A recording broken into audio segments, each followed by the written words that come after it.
रामलीला में राम केवट संवाद देखकर भाव विभोर हुई जनता। सगड़ी तहसील क्षेत्र के रामलीला समिति अठनारू द्वारा राम केवट संवाद पर कलाकारों ने बहुत ही सुंदर केवट और राम का चरित्र चित्रण किया। इस राम केवट संवाद पर जहां दर्शकों की काफी भीड़ रही, वहीं सरयू नदी के किनारे महिलाओं ने भी राम और मैया सीता और लक्ष्मण द्वारा नाव में बैठने और केवट संवाद का श्रद्धा के साथ रामलीला का आनंद उठाया।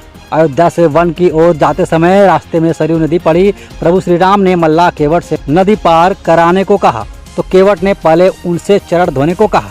उनसे कहा कि प्रभु, आपके चरण स्पर्श मात्र से जब पत्थर नारी में बदल गया तो मेरी नाव तो लकड़ी की है, या नारी में बदल गई तो मैं अपने परिवार का भरण पोषण कैसे करूँगा। केवट की बात सुनकर प्रभु ने उसे पैर धोने की इजाज़त दी। नदी पार करने के बाद जब प्रभु श्री राम ने केवट को मल्लाही देनी चाहिए तो केवट ने हाथ जोड़कर मना कर दिया। बोला, प्रभु आप भी मेरी तरह मल्लाही हैं, फ़र्क सिर्फ इतना ही है कि मैं लोगों को नदी पार कराता हूं और आप लोगों को भवसागर पार कराते हैं। इस तरह प्रभु श्री राम केवट को आशीर्वाद देकर आगे बढ़ गए। इस बीच रामलीला में पहुंचे भारत परिषद संगठन के प्रदेश महासचिव बेचू यादव ने कहा कि मर्यादा पुरुषोत्तम राम का नाम ऐसे ही नहीं लिया जाता। भगवान श्री राम ने अपने जीवन काल में हमेशा मर्यादा में रहकर अपने माता पिता और भाइयों के बीच अपने किरदार को इस तरह से निभाया कि आज भी हम लोग उनके जीवन से सीख लेते हैं। बेचू यादव ने राम राज्य और गांव सरकार को लेकर कहा कि गांव सरकार राम राज्य क्या ही स्वरूप है, क्योंकि राम राज्य में जनता को किसी भी प्रकार की परेशानी नहीं होती थी। ठीक वैसे ही जिस दिन गांव सरकार लागू हो गया उस दिन आम जनता को परेशानी नहीं होगी और तभी असली राम राज्य होगा।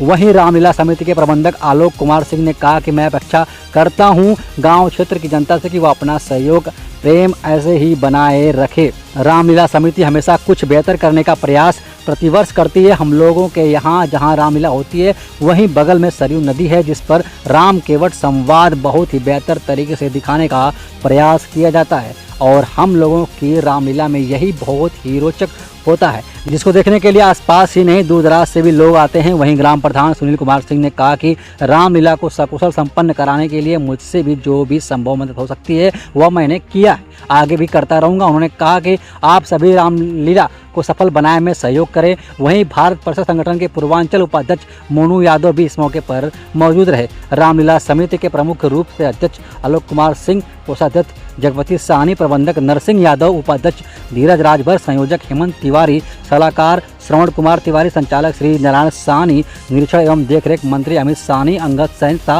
सभी अभिनय कलाकार आदि लोग मौजूद रहे। संगीतकार राम लखन साहनी, महामंत्री सुरेश साहनी, मंत्री झिनकू राजभर, संगठन मंत्री दुर्ग राजभर, प्रचार मंत्री लालमणि सोनकर, संयोग शंभू साहनी आदि लोग रामलीला को सफल बनाने में पूरी तन्मयता के साथ लगे रहे। आज इस रामलीला में रामकेवट संवाद का एक था जो पिछले 21 सालों से चलता हुआ आ रहा है और जैसा कि आपने देखा भी है कि काफ़ी अच्छी भीड़ होती है यहाँ पे, बहुत दूर से लोग आते हैं देखने के लिए और इस तरह की सीन कहीं भी आप आजमगढ़ जिले में देखने को नहीं मिलेगा। तो बहुत ही अच्छा सीन हमारे यहाँ रामलीला स्टेज पे दिखाई जाती है। कुछ खास रहा आज? खास ये रहा कि मर्यादा पुरुषोत्तम भगवान श्री रामचंद्र जी छोटी सरजू से गंगा उस पार हुए हैं, यही आज का खास रहा है हमारे रामलीला समिति में। ये रामलीला देखिए, जब तक हमारे जनता का सहयोग मिलता रहेगा और हमारे पात्र और पदाधिकारी, ये रामलीला हमारी चलेगी 16 तारीख तक। 16 तारीख को समापन रहेगा, 17 तारीख को दशहरा है। स्थानीय लोगों का बहुत ही अच्छा सपोर्ट मिल रहा है, लोग उत्साहवर्धन कर रहे हैं, पात्र कलाकारों का भी। और कहना चाहेंगे आम जनता से हम यही निवेदन करते हैं कि आप लोग इसी तरह से हमारी रामलीला समिति को सपोर्ट करिए ताकि हम लोग और आगे की तरफ इस रामलीला को लेके जाएं। और इसमें जो भी ये सब आप देख रहे हैं प्रसारण, वो हमारे श्री माननीय बेचू यादव जी की तरफ से किया जा रहा है। इन्होंने अथक प्रयास किया है कि इस रामलीला का प्रचार और प्रसार दोनों बहुत दूर तक किया जाए ताकि आजमगढ़ जिले में लोगों को पता चले कि ये अठनारू और इसराहा में छोटी सरजू नदी के किनारे एक रामलीला बहुत ही बेहतरीन ढंग से प्रस्तुत की जाती है। कितने सालों से आप ये रामलीला करते हैं? ये रामलीला करीब 22वां साल है, ये 22 साल से चल रही है। मेरा नाम बेचू यादव, मैं एक समाजसेवी संगठन भारत परिषद का प्रदेश महासचिव हूँ।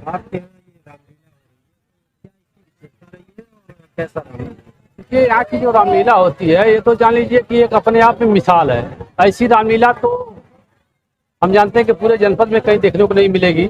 और जिसका आज के सीन में जो आप लोग आए हुए हैं रामकेवट संवाद का, ये तो समझिए बहुत ही अद्भुत नज़ारा इसका यहाँ पर होता है। मैं इस रामलीला समिति के सभी पदाधिकारी पात्रगणों को मैं बहुत बहुत साधुवाद धन्यवाद देता हूँ कि बहुत ही अच्छे ढंग से ये कार्यक्रम कराते हैं और बहुत ही अच्छा लगता है। जनता से तो हम यही कहेंगे कि जो राम की लीला हो रही है, तो राम का जो आदर्श है, जो इसमें अच्छाइयाँ हैं, उस चीज़ को अपने जीवन में आप उतारिए। लीला तो सिर्फ आनंद लेकर के लीला को ख़त्म कर देना कोई ये नहीं है, उससे कुछ अपने जीवन में जो रामचंद्र जी ने जो दिखाया है अपना आचरण, जो अपना आदर्श प्रस्तुत किया है, उस चीज़ को हम सभी को अपने अंदर डालने की ज़रूरत है, उसको उतारने की ज़रूरत है। जनता से भी यही अपील करेंगे कि राम की लीला देखने के बाद अपने जीवन में सुधार लावें, उनके आदर्शों को अपने जीवन में उतारें, यही हम जनता से अपील करेंगे। देखिए, इसलिए मैं रामलीला से और गांव सरकार को जोड़ा हूँ कि चूँकि यह भगवान रामचंद्र जी जो है, जहाँ भी इनकी रामायण में और इस लीला में मैं देखता हूँ, तो यही होता है कि जहाँ अत्याचार हुआ है, जहाँ गलत हुआ है, जहाँ पर दुर्व्यवहार हुआ है, ऐसे जगह पर यह राजा रामचंद्र जी भगवान राम जो है उन अत्याचारियों का वध किए हैं और उनसे मुक्ति दिला करके लोगों को गुलामी से आज़ादी को दिलाए हैं, लोगों को स्वतंत्र कराए हैं कि मेरे राजपाट में कोई न भूखा रहे, न कोई परेशान रहे, सारे लोग सुखी रहे, मेरी प्रजा सुखी रहे। ये इनका एक आदर्श रहा है। तो मैं गांव सरकार के बारे में जो जिक्र किया हूं, मैं इसलिए किया हूं कि आज हम गांव के लोग आज गुलामी की जंजीरों में जकड़े हुए हैं, गुलामी को जी रहे हैं। तो हम यही गांव सरकार जब हम लोगों को लागू हो जाएगी तो हम लोग अपने आप को आज़ाद हो जाएंगे।